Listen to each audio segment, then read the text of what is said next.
This is Things You Might Not Have Heard. I am Jay Cleveland Payne, and in the queue for you today, 8 news stories from your Thursday, presented on this Friday, that you deem as conversational. You are helping us cover stories that are informational, political, current eventical, and pop cultural news. Something like that. We are going to go into the Florida State University shooting. We'll have that going forward. And Luigi Mangione and Lee Corso, who's getting his flowers on his way out for a long, storied career of putting funny heads on his head and walking around and picking football games.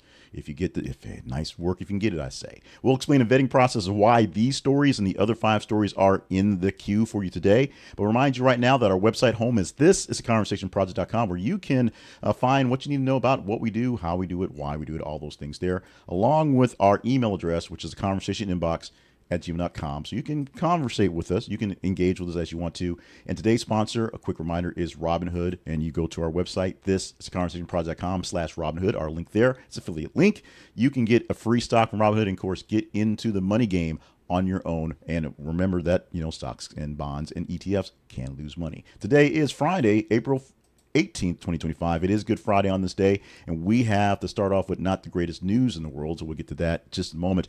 Remind you that our stories are in no particular order to go by engagement and just sort of how we got the best narrative for the day. We'll explain engagement. We'll explain all that stuff when we get to the teaser part after the 8 headlines are done. Now, headline number 1, we have to start off this one right off the bat. Florida State shooter used his deputy's mother's gun in deadly campus attack, police say. Happening yesterday, a tragic mass shooting occurred at Florida State University in Tallahassee. A 20-year-old suspect is a student. His name is Phoenix Eichner, and he opened fire at Student Union near around 11:50 a.m. on the morning local time. He killed 2 men and injured 6 others in a melee. Authorities reported that Eichner used his mother's former service handgun. She is a sheriff's deputy, which she retained after it was decommissioned by the Leon County Sheriff's Office, where she served for over 18 years as a deputy. Eichner was also a member of the Sheriff's Office Youth Advisory Council, began the attack with a shotgun and reportedly jammed before he switched to the handgun. 2 deceased victims were not FSU students, and among the injured, 5 were shot while 1 was hurt in the fleeing of the incident. Law enforcement reported on this swiftly. Actually, things were pretty much taken down pretty quickly. It was an open shooter, or basically a active shooter engagement for quite some time as they waited to make sure that all was taken care of. But they actually were able to engage in this pretty quickly. Unfortunately, the lives of 2 people were taken in the process to get there. The motive of the attack is still under investigation going forward, with a incident prompting a lockdown on campus, and of course, all classes, everything shut down for the weekend activities. Good Friday means a slow day for the campus anyway, but weekend activities because it's a major university, has things going on. President Trump expressed some concern over the shooting, but of course did not say much about gun legislation or the incident going forward. He was in the middle of a briefing and meeting on something else and was going deeper into that one as opposed to this thing right here. Didn't quite do the thoughts and prayers empathy thing in the moment. He couldn't really shift gears in his talking about it because he was talking about some other thing that was already in his wheelhouse going forward. We will know more about this one as things go forward. This follows a tragic shooting that happened back in 2014 at the main library at the university, where 3 people were injured. In fact, one of the people that were corresponding with CNN as I watched their coverage said they were a student at the time and they were like near the library and when it happened, so they had a close part of that. I can't remember what that person's role is. I believe she was a part of the university faculty or maybe part of the administrative staff. The name escaped me, but the person that they talked about being at that incident and talked about what's going on in this incident here as well. We are sending plenty of positive energy, thoughts, prayers, all that we can to the victims, all the victims, the ones that were injured, ones that were not, ones that have to deal with this issue going on. And we want to know the full story from both Eichner, him, the assailant, and his family as well. If you're watching the video, I want you to take a look at this picture and take it in. We're going to take a little extra time with this story because the problem with the story is the narrative being told, or narratives, because based on your perspective, you get a sort of sense and feeling what you want to think about it, and then how you react to what the various sides, various players, various people with their agendas are saying on this story is what goes on. I'm going to read it straight from the robot editor and what they gave us to it and give some extra commentary on the optics of this picture and the story itself, the way it's being portrayed in different parts. In fact, there was a little argument on CNN as I was starting to record this, where the optics and the words being said to relay the message in this case make a difference. And sometimes it makes a difference in throwing off the scent and making it a more ambiguous and then going to whatever the actual point is. The headline: Senator Van Hollen meets with man wrongly deported in El Salvador in powerful exchange. Senator Chris Van Hollen of Maryland recently traveled to El Salvador to meet with Kilmar Abrego Garcia, a Maryland resident who was wrongfully deported by the Trump administration despite a U.S. Supreme Court directive mandating his return. Abrego Garcia, who fled El Salvador at 16 to escape gang violence, had legally resided in Maryland, was mistakenly deported under the Alien Enemies Act of 1798 without any evidence or trial of wrongdoing. The Supreme Court Justice Sonia Sotomayor criticized the deportation as baseless and unlawful, and despite this, Trump administration and their officials continue to assert without proof that Abrego Garcia is affiliated with MS-13 gang, and the White House Deputy Press Secretary and Trump's border czar both defended the deportation, with the latter insisting that Abrego Garcia belongs in prison. Salvadorian President Nayib Bukele, following a White House meeting with the Trump, also refused to release him. Just says he's not going to do it. Van Hollen was denied access to him upon arrival, but eventually met him and relayed positive messages to his wife.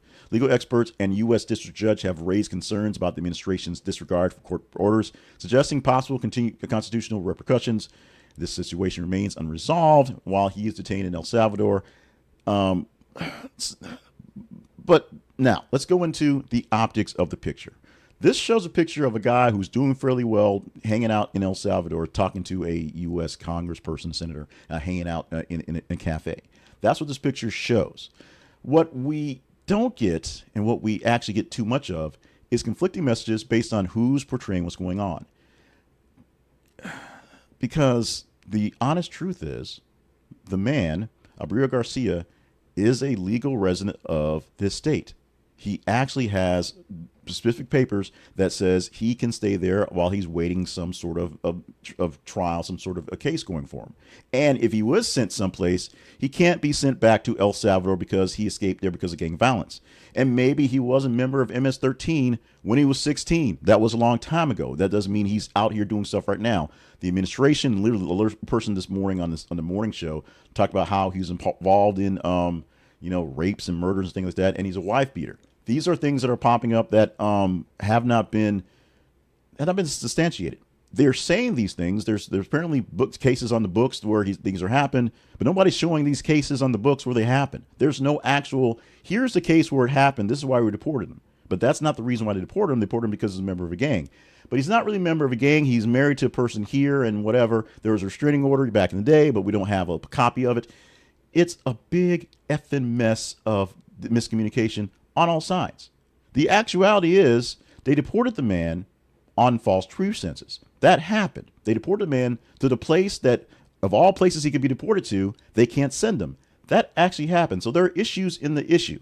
If they want to bring him back and send him someplace else, that is fine. But that's not what they're saying. They've been ordered to bring him back because this was a mistake they actually admitted to by a clerical error. And now they're saying, well, he's a criminal anyway. It was just the clerical error of sped things up. The optics of this picture are terrible because it shows a nice picture that anybody on any side can use to defend or attack their position. This is not a real image. This is a facade. The big issue is there's a story. There's a basic truth that is around here, and then the two sides are trying to fight it the basic way to get their eyeballs on this one. A man was deported wrongly to a place he should not have been deported to. Maybe he should have been deported someplace else. Maybe he does have some background that's really bad and dark that makes him worthy of something. Maybe he actually was a gang member. Maybe he is a gang member now. We just don't know it. We don't have any proof. We don't have any substance. There's nothing showing this stuff going on. And when we get to the next story, it's amazing because there's substance going there and people want to get this guy off. But here, it's a big ambiguous question on, we want all these killers out of our nation, and people are like, yeah, I want these killers out of their nation. And then we take somebody who may not be one of those killers. And in the case, we don't do it properly with due process, because if they can come for him and not give you the right paperwork, the right things go through, if it's a clerical error and the paperwork form is not filled out, when your form's not filled out properly, and they take you don't get to fight against it, because he didn't either. Now, the third story for the day goes to Luigi Mangione, who we now finally have charges on the federal side for him. Indicted for the 2024 murder of UnitedHealthcare CEO for federal charges by, that is, Mr. Mangione. The 26-year-old University of Pennsylvania graduate has been federally charged, indicted with December 4th murder of Brian Thompson in Manhattan, the UnitedHealthcare CEO, which, as he allegedly shot in cold blood on the streets of Manhattan. The indictment includes 2 counts of stalking, 1 count of murder through use of a firearm, and 1 firearm offense related to use of a silencer. Which, of course, not only is using the firearm bad, but having possession of a silencer is illegal there in the state and on federal gun cases. If convicted, he could face the death penalty, which Pam Bondi says they're going for. They're going to shoot for it. So if he gets convicted, they could get the death penalty for this one.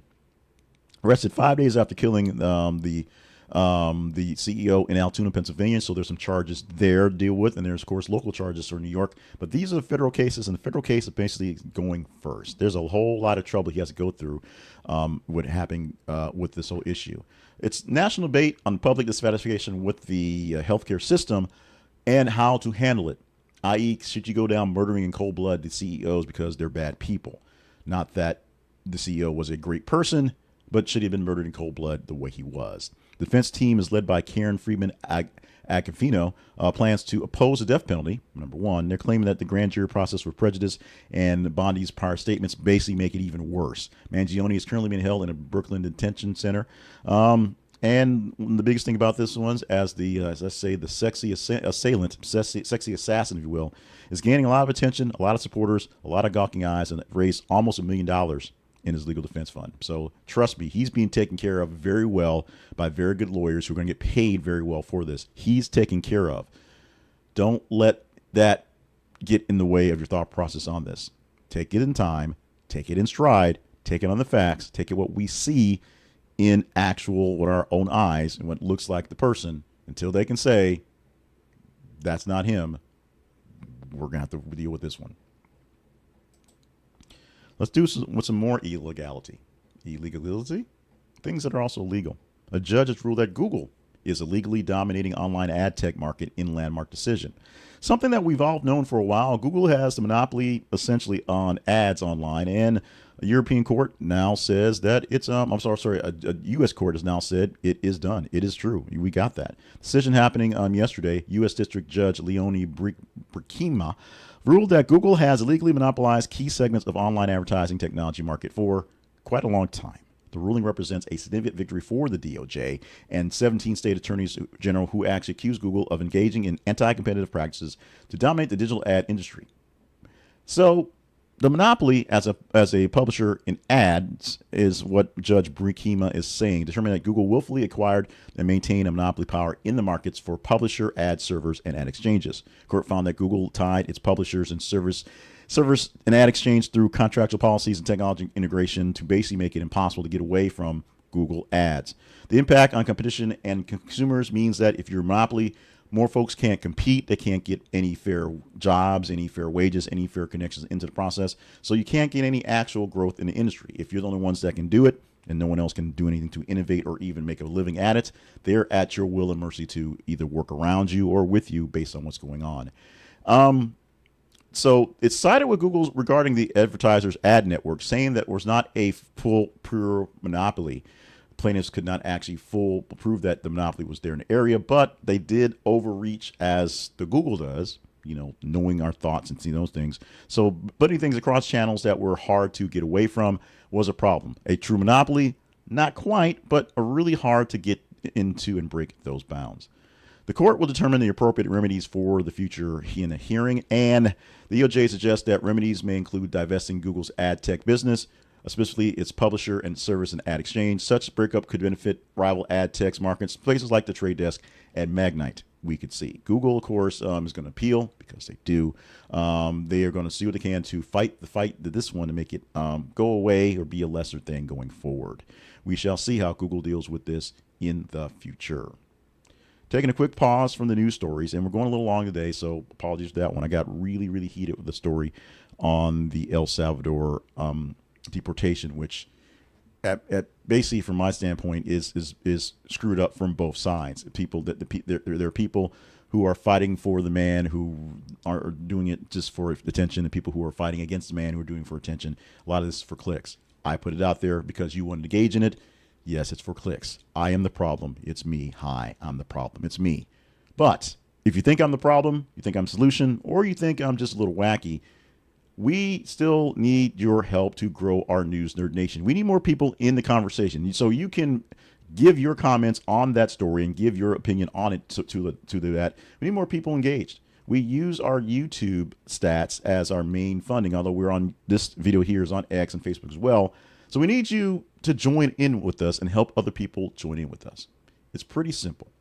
Like the video you're watching right here. If you enjoy or don't enjoy the news coverage I'm giving you or the actual commentary, you may want to keep up with it. So like is sort of a nebulous word, but you're going to hit whatever emoji face on whatever you're watching, either it's Facebook, on X, or on YouTube. Click the thumbs up. Don't click thumbs down, because that means it sucked. We need people to engage in it so that you know that it's good enough to talk about, or you want more engagement that's more on the rough edge. Do that. Like it. The more likes that are there, the more it'll share with people in the algorithms going forward. The dislikes does nothing for anybody, but shows that you're kind of a jerk, to be honest. So like it if you like it.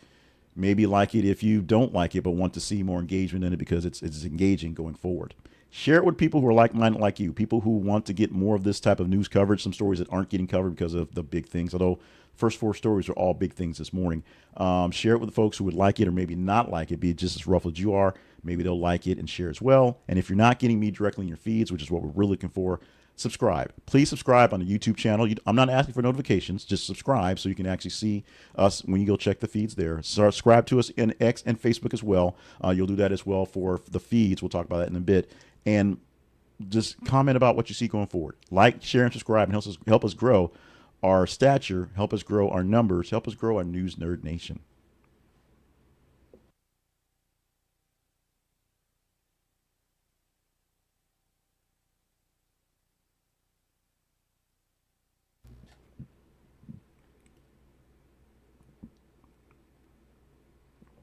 Apologies to whoever's listening to the audio today. We have a lot of little coughing fits in our presentation today, but we're going now to story number 5. Another big story that's getting a lot of attention because of the person speaking it and the words coming out of his mouth. And this is about autism, and this is about RFK Jr. And the words he spoke out of his mouth are sparking outrage, and because of the controversy in the community on dealing with this situation. I don't even really know what to call it. It's not a disease. It's just a diagnosis. But the Health and Human Services Secretary Robert F. Kennedy Jr. has ignited a widespread controversy following remarks, and he does it a lot. This time it's over the autism thing that he's trying to find a source for, because he's determined to find it. This is his first press conference that he's done, and first large press conference, and he's talking the epidemic and the epidemic that is autism, and it's asserting that children with autism will never pay taxes, hold a job, or go on a date, which is claimed. This is where I have a full 3 paragraphs of dealing with the robot editor. I'm going to read one more paragraph and then go to what people are basically shouting at him, and I'm seeing all over in our comments and in my social media feeds from folks I know profusely. He dismissed the prevailing scientific consensus that the rise in autism diagnosis is due to improved awareness. Basically, we're better at testing it, so we're finding more people with it, and the diagnostic criteria being tightened up for things. We know what we're looking for, so we find more of it. Instead, he attributes it to an increased environmental toxin and pledged to identify the specific cause by September. He's put himself on the clock to say, I will find the cause of autism in September. Breaking away from the robot editor, going very, very, very commentary for a bit. Here's the problem. There have been many folks in my social media feeds and in the comments we have here on, we've talked about bits and things here as well, going off on about the fact that this is insane. This may be the most insane thing that he said. And not saying that he's actually a crazy person, but the things he has said have been on this spectrum of wacky. And this is one of the things that many people who have children with autism, who have family members with autism, who have friends with autism, who do work every day, who have businesses, who actually do things, are very well-adjusted members of society. They just have autism. They just have a condition that makes some things a little bit more difficult, so they manage it, or some people help them manage it. I've seen more comments and posts that are one blasting RFK Jr. Please not RFK Jr. on the words he's saying. I'm just being just whatever. And of course, the fact that these are the pictures. One really pointed one was a picture of a guy who had a picture of his son. So this is my son. He has autism. He works in our family business. He does the books. He has a girlfriend. He has a life. He pays taxes. He is productive. This is my son with autism. RFK Jr., you can go to hell. Because that's where we're at right now. The Autism Society of America has labeled his statements, that being RFK Jr., as harmful, misleading, and unrealistic, emphasizing that autism is a complex condition influenced by genetic, biological, and environmental factors. There's a lot of things that goes into autism, but just saying that someone who's autistic will never be a functioning member of society is a problem, because many autistic people are extremely functional members of society, and autism is their superpower. Guess what? Elon Musk on the spectrum, and he's supposedly a genius, and he's also kind of a jerk. There's your autism for you.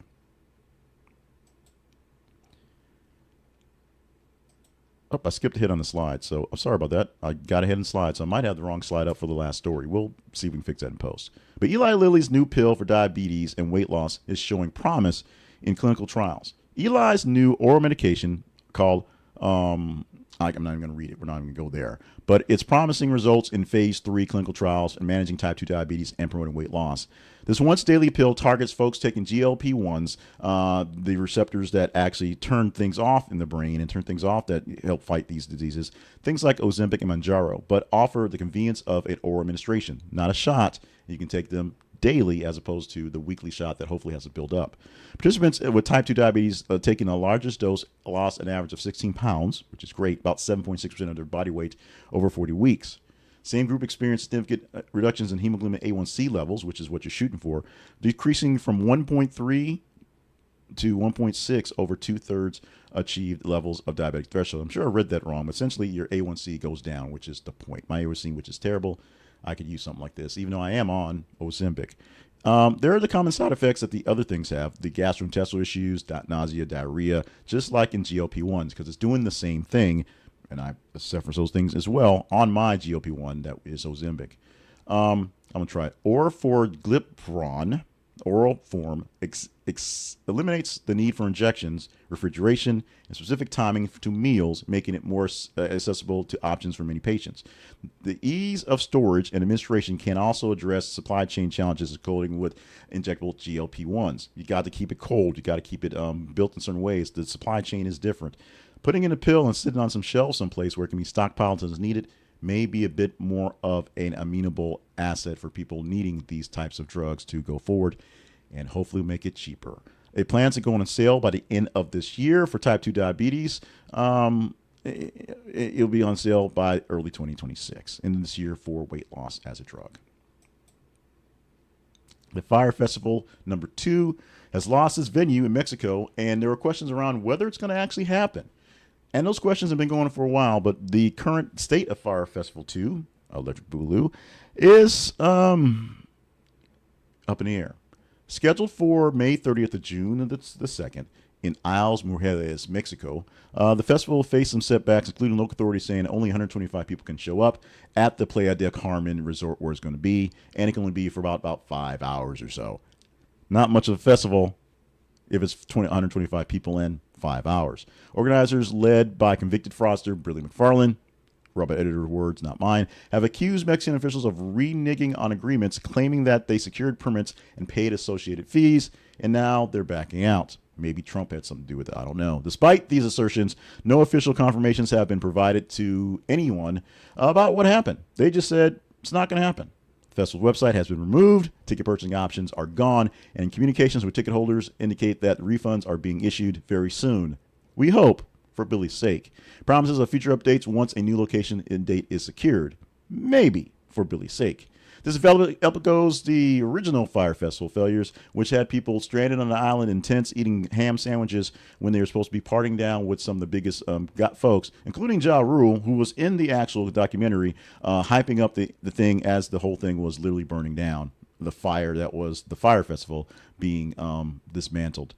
Billy McFarland has a lot to account to. atone to. That's the word I'm looking for. And I don't think it's going to happen with a second festival that's going to not happen, at least not fail as bad as the first one did. And a final story for this week on things you might have heard. Final story for Friday, giving lots of flowers, lots of praise, lots of demands. The guy known for yelling at football people and wearing funny heads on his face at the same time, Lee Corso is going to retire from College Game Day after his legendary run as an analyst on the TV show. The longtime analyst and personality from ESPN, Lee Corso is beloved by everybody, a national treasure, and he has announced his retirement after 4 decades of the show. It's hard to believe that college football has been around on this format and for almost 50 years or so. Maybe it's been around for longer, but the format that has been ESPN has been around for quite some time for the Game Day format. And his final appearance is for August 30th, 2025, basically getting a chance to coincide with the Week 1 football season. As the season starts, he will bid his adieu. He'll turn 90 in August, which is kind of old to be working, and a guy who's been in sort of fairly bad health, and they've kind of worried about him. They've done a lot of stuff to work around his schedule and his health this year because he is Lee Corso, and they love having him on the thing. But he's been on the set since '87 and became renowned for his "not so fast, my friend" catchphrase when people would say something, basically interrupt them and getting into his takes. And of course, beginning in 1996, putting on the mascot head for the team he's picking on that day. He's the last person to pick, and he puts on the mascot head. If he's picking Notre Dame, he'll leave and come back and put on the Irish stuff. Last year, he danced with the mascot one more time, which was hilarious watching him do that. He's made 430 selections, and his picks, by the way, 286, 144. He's in the winning column for wearing them funny hats. Now, reflecting on his tenure, Corso expressed gratitude with this, saying, "My family and I will forever be indebted for the opportunity to be a part of the ESPN and College Game Day for nearly 40 years. I have a treasure of many friends, fond memories, and some unusual experiences to take with me into retirement." Colleagues and fans are paying their tribute to Corso, and will be a big deal on the first edition of Game Day coming up this year for the first week of the season. His longtime friend and co-host, Kurt Herbstreit, said, "Coach Corso has had an iconic run in broadcasting, and we're very lucky to have been around and to witness this. He has taught me so much throughout our careers." ESPN plans to honor what all the things they'll do. There'll be packages, there'll be all the stuff that you'll have, and they will have a pretty big darn show on their first College Game Day tradition. They might have it at his house, but just be so big. Whoever's going to host this show will have a great time going forward. 8 stories promised, 8 stories presented. Although, but the way my setup is, I think I got off track with that one story with the picture, so we may have to fix that in post for the hot take, because that was one I'm definitely using for hot take. Now, let's talk about how these stories got to be here with you today in this version of things you might have heard for this 18th of April. So what we do is we post news articles on our feeds on X and on Facebook. 50 minutes or so all day, all night, all the time. And when you see those on the feeds, you just take a look at them. You engage in them as necessary. Read them, hopefully, so you click the link. Of course, engage with them by giving us the emoji or the feeling that you want to give to it, a like, a love, a heart, whatever. Share with other folks out there who may want to see something like this, either because they like the story or they hate it.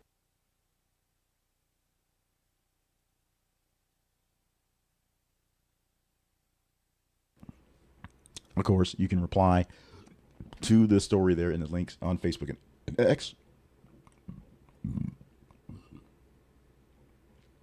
Apologies to the people listening on audio today, because it is going to be a funky show. But what we do is we do this all day long. We take the swath of time, which is a day plus 3 or 4 hours for a regular day. And then for the weekend, it's Friday, Saturday, Sunday, Monday. So for Monday, we'll have 3 days and a couple hours to choose from. We will have 10 stories instead of 8 because of the long stretch. We're going to take the top half of stories, basically, and look at those stories and whittle them down to the stories that fit the narrative. Today, we had about 31 stories for the 30 or so hours that we have to do this. We pulled 8 of them from the top 15, 16. That's what you have for the headlines today. If we have the right ones, you email me and let me know. If we have the wrong ones, you email me and let me know. The story that we're going to try to push for the weekend, because it will take battling all weekend long to get this one into a Monday edition. Ex-New York Times editorial page editor apologized to Sarah Palin at defamation trial. Her second defamation trial or retrial is on hand right now, and a former editor actually had to apologize to Palin in testimony on the stand. Big deal for what's going on. You want to talk about this trial and the defamation trial that's happening by the New York Times? You just have to go to this story, engage in it fairly early because we have 3 whole days to get through to talk about other stories.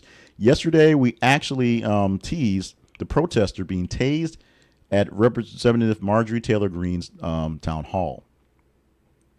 Did we tease that yesterday?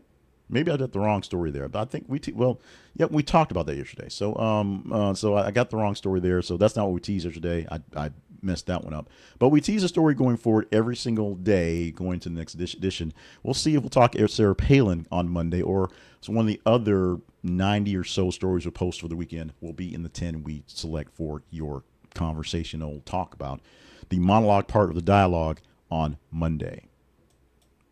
Really quickly, because we're going really long today, I want to remind you about our sponsors, Robinhood. And Robinhood is a great way to get yourself into the markets and take more control over your investment future, over your retirement, if you will. Make a little money on the side, or if you're good enough, big enough, do it on your own. Now, remember, the markets are very volatile right now, which is the main reason why we're actually hyping Robinhood, because now is a great time to get in on some things that are lowered. The floor is lowered for a lot of things. If you were a person that missed NVIDIA when it became the darling of the markets about a year or so ago, now that it's back down quite a bit, you might want to get back in it if you believe it's going to go there or want something else.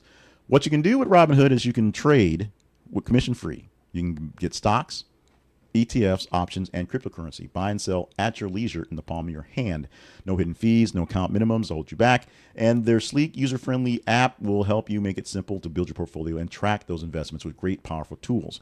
You can get in like the big boys. Easy to understand educational resources, buy fractional shares, and use their cash management tools to help you get your money where it needs to be. Now, remember, all investments have a chance of losing in the end. They can't go up, they go down. You may not win on every single investment. You may not win on all your investments, to be honest. So, and when you're buying on Robinhood, there is no broker to actually blame. This is your choice, your money, your fingers, your thumbs on the app. So remember that. But download the Robinhood app via our link at thisisaconversationproject.com/Robinhood.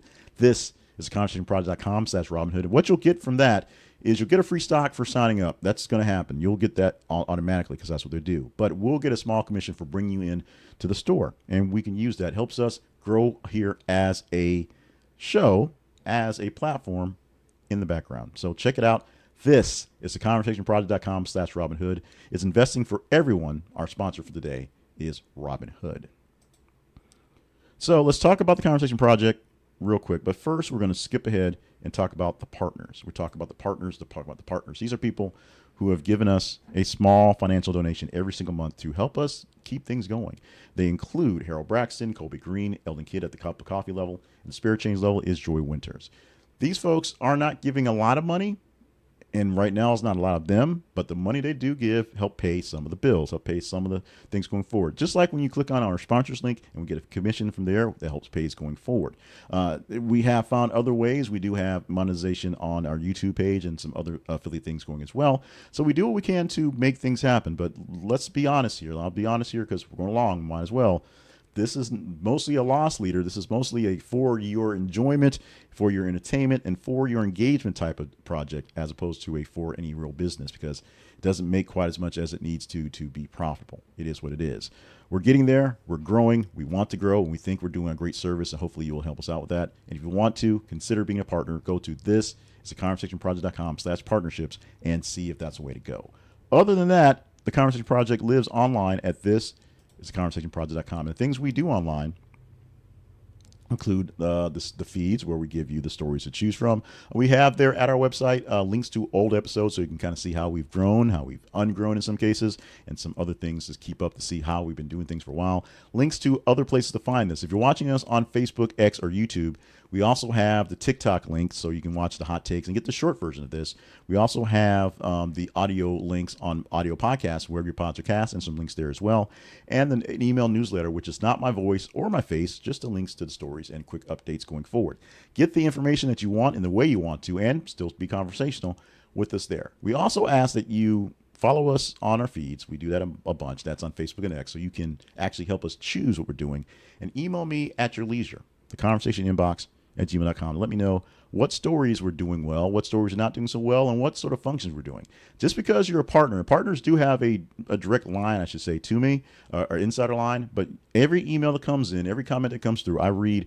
Although some of the comments, some of the stories we had lately had a buttload of comments, especially the things on the trans not transgender, on the lack on the banning of pride outdoor presentations and outdoor presentations in Hungary. You folks are all on that one. Plus the Scouting America, you guys are all on that one as well.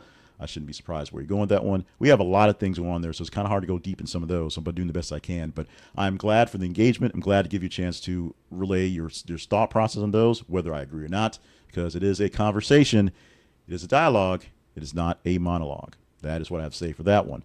And going extremely long, well, not that long for Friday, actually fairly good for a Friday. Thank you so much for joining us for this Friday. This Good Friday, it actually is a good Friday because Easter is coming.